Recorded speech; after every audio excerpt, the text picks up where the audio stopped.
the god of thunder. And welcome back to Comics Hero. Today we're taking a look at the Marvel Legends Thor: The Dark World from the Infinity Saga line. Let's see if this figure is still worth adding to your collection in 2026. So here's the packaging for the Marvel Legends Thor from the Infinity Saga line. It features a clean window display, side artwork, and promotional image on the back. Let's get him out of the box. And here's Thor out of the box. But before that, let's check the accessories included with this figure. The swappable head, the extra hands, and his hammer. Now let's take a closer look at Thor's iconic weapon, the Mjolnir. The hammer features a detailed sculpt with a classic Norse-inspired design, including the engraved patterns on the head and the textured handle. The paint details also give it a metallic and making it feel like a powerful weapon straight from the Asgard. Let's check the swappable smiling head. This alternate head sculpt gives Thor a different expression, showing his confident and heroic personality. The facial details, beard, and hair sculpt are nicely done, giving the figure more character and making it great. Now let's check the extra heads for holding Thor's hammer. These extra gripping hands allow Thor to hold Mjolnir properly and recreate his classic heroic poses.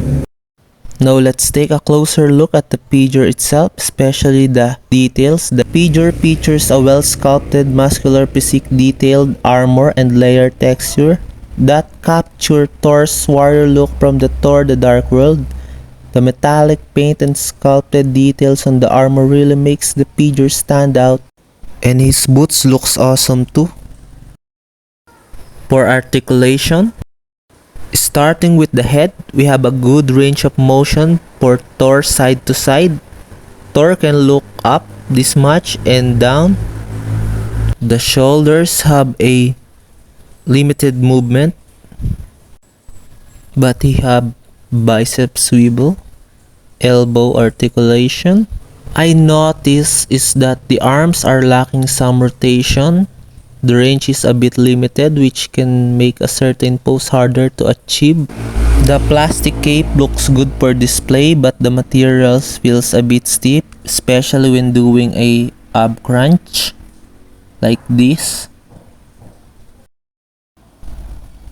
And backward movement allowing for more dynamic poses. However, the range is a bit limited because of the armor design. The legs also have good movement and articulation. The knees, the ankles per stable action pose. Overall, the articulation is solid and allows Thor to achieve a variety of heroic and battle-ready poses. But it's not the best, especially for a Marvel Legends figure. Now we gotta swap Thor hands to his gripping hands for Mjolnir. Switching the hands is pretty straightforward, and once installed, they hold the hammer securely and give Thor a more iconic heroic poses. Now let's swap the serious head sculpt with the smiling face. This alternate expression gives Thor a more confident, charismatic look, but it doesn't look like Chris Hemsworth at all, especially from the Dark World movie. He looks more like a Love and Thunder Thor version. Now let's do a size comparison. Here we have Thor next to my custom McFarlane Reverse Splash, and CD Toys Spider-Man. As you can see, Thor fits well with the 1/10 scale figures. And that's it for this Thor figure review. For my final rating, I'll give this figure an 8 out of 10. The serious space sculpt is definitely the highlight of this figure.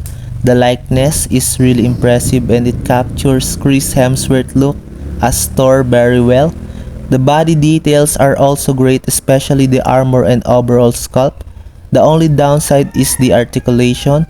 The body isn't as flexible compared to other figures, but considering that this is Thor and not Spider-Man, the limited articulation is understandable because of his bulky design. For the size, it works well with 110 scale figures, although this figure is actually in the 112 scale range. Overall, it's still a great Thor figure for collectors and Marvel fans. If you enjoyed this review, don't forget to like, subscribe, and follow Comics Hero for more superhero figure reviews. See you on the next one.